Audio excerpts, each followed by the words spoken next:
Contingencies and reinforcement. So, reinforcements strengthen and maintain behaviors.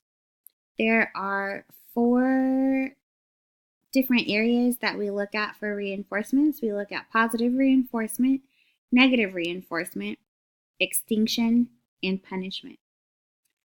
Positive reinforcement. Positive reinforcement is a means that can increase the probability that a behavior will occur in the future.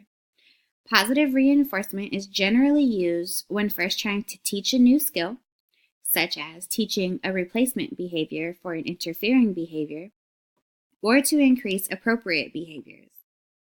Positive reinforcement is when someone provides something that is pleasant. Positive reinforcement is often thought of as a reward. Negative reinforcement. Negative reinforcement is also a means by which teachers can increase the probability that a behavior will occur in the future. Negative reinforcement is when there is a removal of something that is unpleasant. An example for a student at home could be a child very much dislikes washing dishes and does not complete their homework every night. Their parent may tell them, if you finish all of your homework before I come home from work, then you do not have to wash dishes tonight. Next is extinction. According to the National Professional Development Center on Autism Spectrum Disorders, extinction is derived from ABA, or Applied Behavior Analysis, and involves procedures aimed at withdrawing or terminating the reinforcement associated with an inappropriate behavior. Because there may be a learning history in which the unwanted behavior has been reinforced over a period of time, changing the consequences to no longer reinforce that behavior may lead to an increase in the frequency, how often the behavior occurs, the duration, how long the behavior lasts, and or its intensity, how intense or powerful the behavior is of the target behavior. In those cases, those would be referred to as an extinction burst. Next, we have punishment. Punishment is used to decrease a behavior. Positive punishment, according to the IRIS Center, is a means by which teachers can decrease the probability that a behavior will occur in the future. A teacher uses positive punishment when he or she provides something that is unpleasant.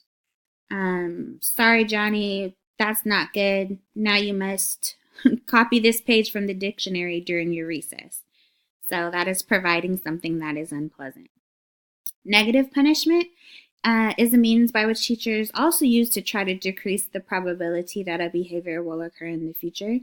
A teacher uses negative punishment when he or she removes something that is pleasant. Timeout, for example, is a commonly used form of negative punishment. Also, a lot that I see, personal opinion, is when teachers take kids' recesses or don't let them go out and play to burn off all of that energy they have inside of them. The use of punishment to change behavior runs contrary to most schools' philosophies, usually isn't recommended. It is usually more productive to use positive reinforcement to increase a desired behavior than it is to use punishment to decrease an undesirable one. So when implementing reinforcement, there's 3 basic principles that should be followed. Reinforcement should immediately follow the target behavior. The reinforcement fits the target behavior and is meaningful. And there are multiple reinforcers because it's more effective than a single reinforcer, which leads me to the picture of the token economy and then the surveys there that I'll also discuss. So token economies are generally comprised of the following 3 components. The target behavior or skill is identified and defined.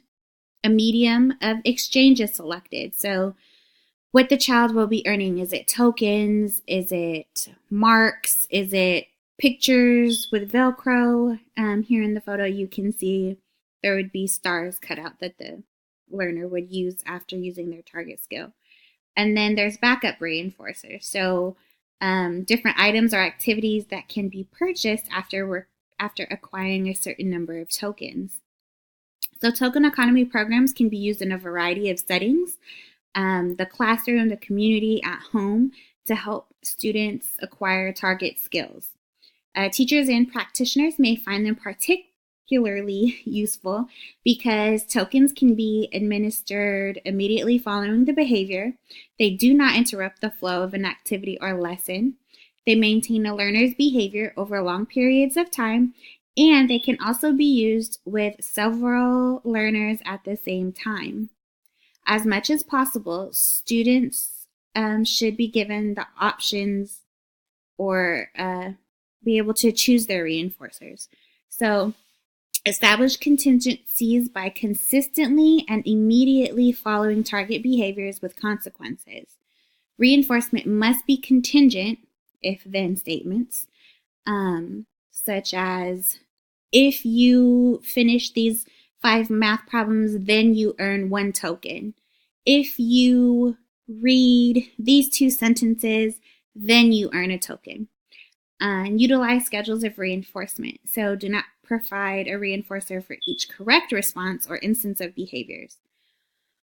The goal of reinforcement is to increase skills while gradually fading reinforcement strategies to promote maintenance and generalization through the use of reinforcement schedules. So the schedules of reinforcement refer to the frequency or timing of the delivery of reinforcement following a target behavior. So a reinforcer can be delivered either on a continuous or an intermittent schedule. So going back to the surveys here on the screen for elementary, and I think this is a secondary example, new behavior must get a payoff as big or bigger than the problem behavior. So find out what the student typically seeks in the environment. Ask the student and observe him or her in the situation, or have the student complete a reinforcement survey of things he or she would want to earn. Does she like computer games? Do they want adults to praise them for their work? Do they want to have the opportunity to be first in line? Make access to the reinforcer you discover contingent on performing the desired behavior. Not all students will be able to use words to tell you what they would like to earn. In those cases, it would do well to interview the student's teachers, parents, and or other caregivers to discover their likes and dislikes and what may have worked in the past.